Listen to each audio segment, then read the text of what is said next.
One of the most important and effective things we can do to manage our time better is to simply say no. I know this can be hard to do. Let's talk about it. Warren Buffett said the difference between successful people and really successful people is that really successful people say no to almost everything. Time management guru Tim Ferriss, author of the 4 Hour Workweek, says, "What you don't do determines what you can do." These are two powerful quotes. I actually found a lot of quotes on saying no. I invite you to go to a search engine, do this search, quotes on saying no, switch it over to the images view, and you'll find some very powerful and inspirational quotes on saying no. The reason why I invite you to do this is because a lot of us have a hard time saying no. When we don't say no, all we're doing is adding more things to our schedule. If we're already struggling with time management, that's not a good thing. Saying no can be stressful. It's hard to tell someone that you respect or that you want to impress, no, you can't take that on. Saying no can be out of place and seemingly inappropriate. Sometimes we feel like the customer is always right. We feel like saying no to them might be taboo. It might even offend them. These are some of the reasons why we find it so hard to say no. But let me tell you, saying no can also be extremely empowering. Let me give you some example language to help you say no. The whole purpose of this is so you can be more in charge of your time.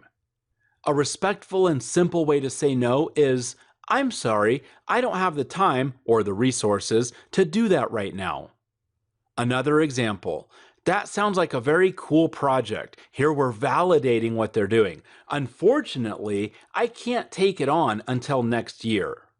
What we're doing here is we're validating them and their ideas, and we're telling them that we're so booked that as cool as we think the project is, we can't be involved until at least a year from now.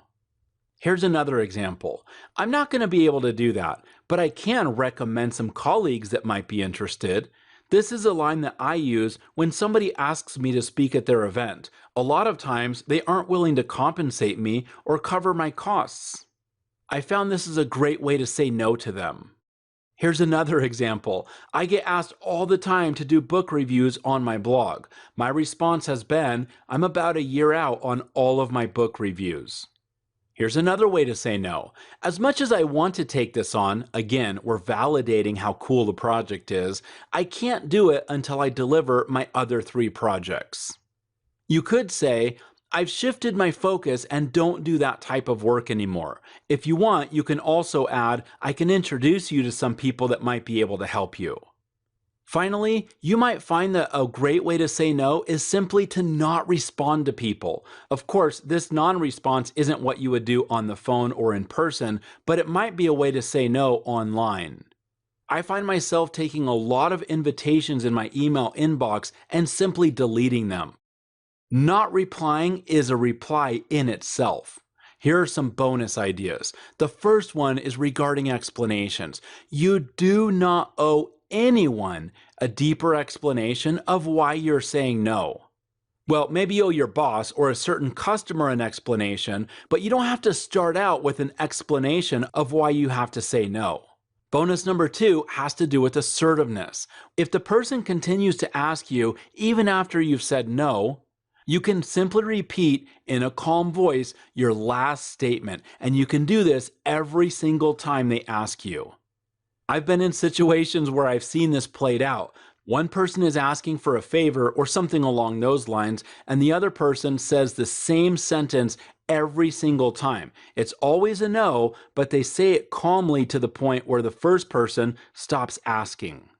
Here's a final quote and thought from my business coach and mentor, Mark LeBlanc. Mark says, "Instead of making a to-do list, you should make a won't-do list." Have you ever thought about the things that you won't do? Either it's because you don't have time to do them, you're not interested in doing them, or they simply don't align with what you really need to work on. The idea of a won't-do list empowers you to work on the things that you need to do.